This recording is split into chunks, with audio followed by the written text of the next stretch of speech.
কাঁচাগোড়া টিকটিকি বাজারে যে বিজেপির তরফ থেকে যে রামনবমী পুজো করা হয় সেই সময় কিন্তু তারা বলছে যে পারমিশন নেওয়া ছিল পুলিশের কাছে, পারমিশন দিয়েছে। হঠাৎ কালকে বলে পুলিশ প্রশাসন এসে বলছে দুর্গাপুজোর মতন 10 দিন ব্যাপী পুজো করো, তাহলে দেবো, না ছাড়া কিন্তু একদিনের জন্য পারমিশন দেবো না। দেখুন, এটা দুর্ভাগ্যজনক যে পশ্চিম বাংলায় দাঁড়িয়ে আজকে হিন্দুদের পারমিশন নিতে হচ্ছে পুজো করার জন্য। whereas article 25 মানে each and every person has its own right to practice his own religion, নিজের ধর্মকে প্রচার প্রসার করা, সেটাকে প্র্যাকটিস করা, যে কোনো ধর্মের মানুষের তার সেটা মৌলিক অধিকার। এখন পুলিশের কাছ থেকে পারমিশন নিতে হচ্ছে যে আমরা রাম পুজো করবো কিনা। সরস্বতী পুজো বিভিন্ন স্কুলে বন্ধ আজকে দিনে দাঁড়িয়ে।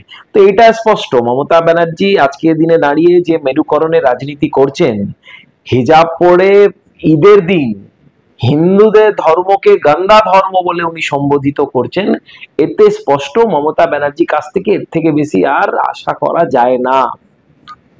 আজকে দিনে দাঁড়িয়ে যে হিন্দুরা 2,33,27,000 যে হিন্দুরা ভারতীয় জনতা পার্টিকে ভোট দিয়েছিল, তারা কেউ আদিবাসী, কেউ জনজাতি, কেউ এসসি এসটি, কেউ ওবিসি, কেউ জেনারেল কাস্ট, এরা ভারতীয় জনতা পার্টিকে ভোট দিয়েছিল। আজকে মমতা ব্যানার্জি বলছেন এদের ধর্ম গন্দা ধর্ম, অর্থাৎ 2,33,27,000 মানুষ যে ধর্মটাকে তারা মানেন, তারা হিন্দু, তাদের ধর্মকে গন্দা ধর্ম বলে সম্বোধিত করেছেন মমতা ব্যানার্জি।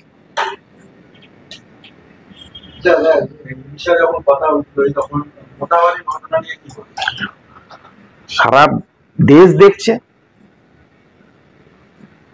এক সময় ভারতবর্ষ এবং বিশেষ করে পশ্চিমবাংলা, মমতা ব্যানার্জি আমরা সবাই দেখছিলাম কিভাবে দাঁড়িয়ে বাংলাদেশে তালিবানিরা হামলা চালাতো। এখন সেই তালিবানি হামলা এখন বাংলায় ঢুকেছে। মমতা ব্যানার্জি বাংলা এবং বাংলাদেশে যত তালিবানি আছে তাদের পুষে রেখেছেন। ওনার ভোট ব্যাংক হচ্ছে মুসলমান, রোহিঙ্গিয়া মুসলমান, অন্যান্য দেশ থেকে আসা যারা তালিবান, তাদেরকে ভোট ব্যাংক বানিয়ে রেখেছেন। তাদের ভোটার কার্ড, আধার কার্ড, তাদের রেশন কার্ড, সমস্ত কিছু। আজকে কাঁচরাপাড়ায় বলুন না আপনি, 19 নম্বর ওয়ার্ডে কোথায় থেকে এত মুসলমান চলে এলো? আমরা তো কোনদিন দেখিনি এত। 4 নম্বর ওয়ার্ড সূর্যনগর কলোনি, দারভাঙ্গা বস্তি পাশে, কোত্থেকে এত আপনার মুসলমান চলে এলো? এরা কারা? এই লুঙ্গি টুপি বাহিনী এত তো আমরা আগে কোনোদিন দেখিনি। যারা এই দেশীয় মুসলমান, তাদের পক্ষে আমাদের কোনো সওয়াল জবাব নেই। তারা কোত্থেকে চলে এলে? এদেরকে সংরক্ষণ দেওয়া হচ্ছে, এদেরকে প্রশ্রয় দেওয়া হচ্ছে, যাতে এরা হিন্দুদের আক্রমণ করবে, এই হিন্দুদেরকে মারবে, বাঙালি হিন্দুদের তাড়াবে, এবং এই মুসলমানদেরকে নিয়ে মমতা ব্যানার্জি এখানে রাজনীতি করছেন, নিজের মসনদটাকে বাঁচিয়ে রাখতে চাইছেন। মোতাবাড়ি ঘটনা প্রথমবার নয়, এর আগে বহরমপুরে হয়েছে, মুর্শিদাবাদে হয়েছে, বেলডাঙ্গায় এরা রেল লাইন তুলেছে, সিএ বিরুদ্ধে এরা রেল লাইন তুলেছে, রেলের সম্পত্তি নষ্ট করেছে, আগুন লাগিয়েছে।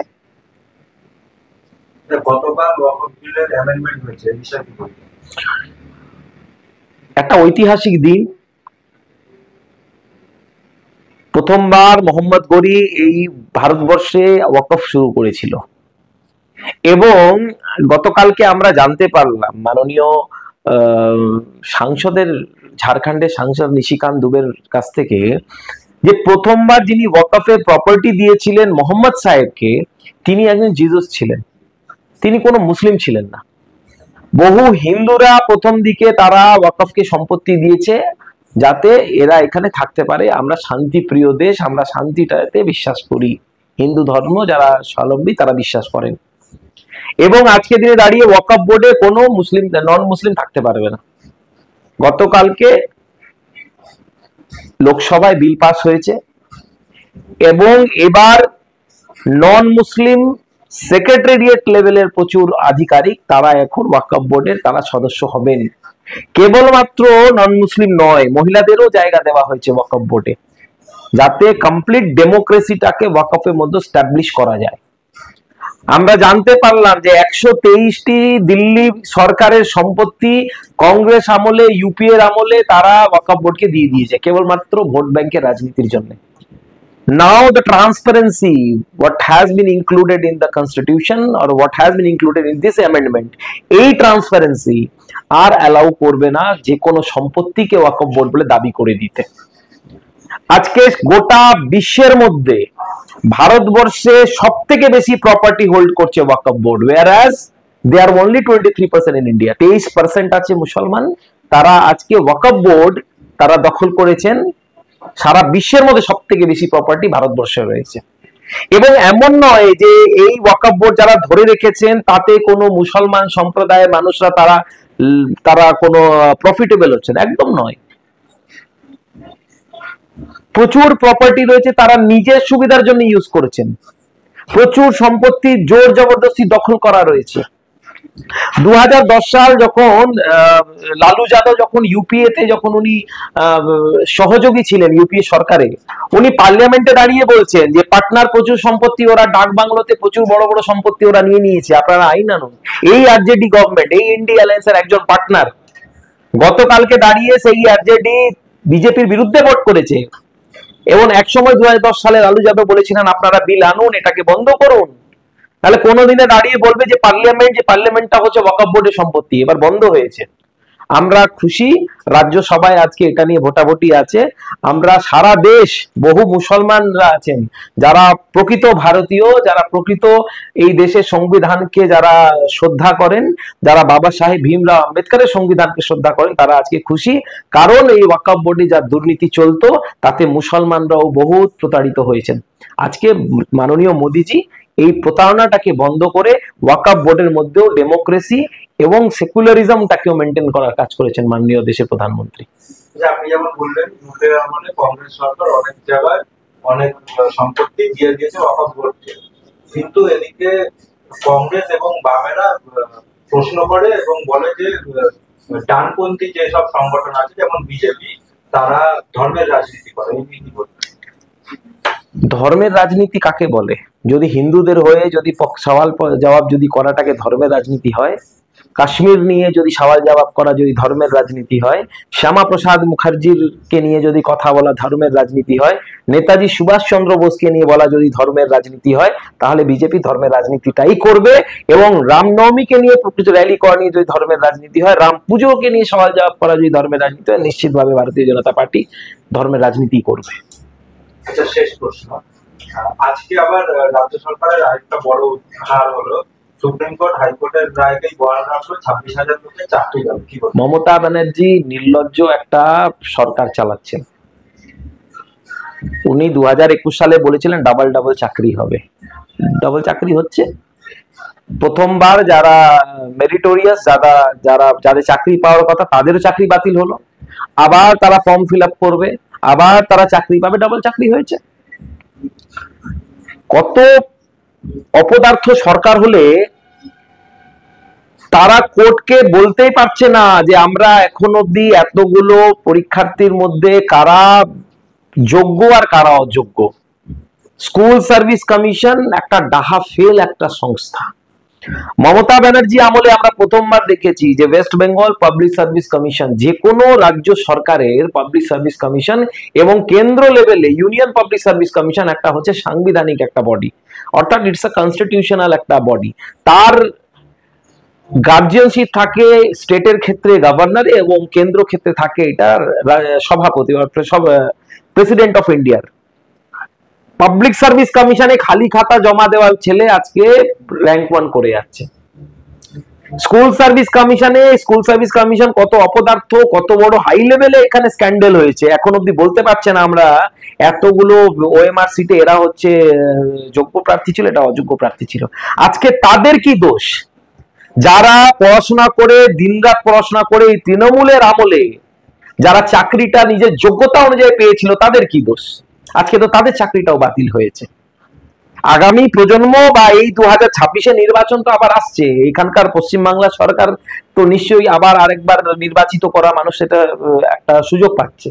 মানুষকে বুঝতে হবে আমরা রামনবমীর র্যালি বার করতে পারবো না, আমরা সরস্বতী পুজো করতে পারবো না, আমরা রামের পুজো করতে পারবো না, আমরা পরীক্ষা দিতে পারবো না, আমরা পরীক্ষা দিলে পরীক্ষায় আমাদের টাকা পয়সা দিয়ে আমাদের চাকরি পেতে হবে, আমরা এলাকায় ঠিকঠাক বসবাস করতে পারবো না, ব্যবসা করলে কাটমানি দিতে হবে।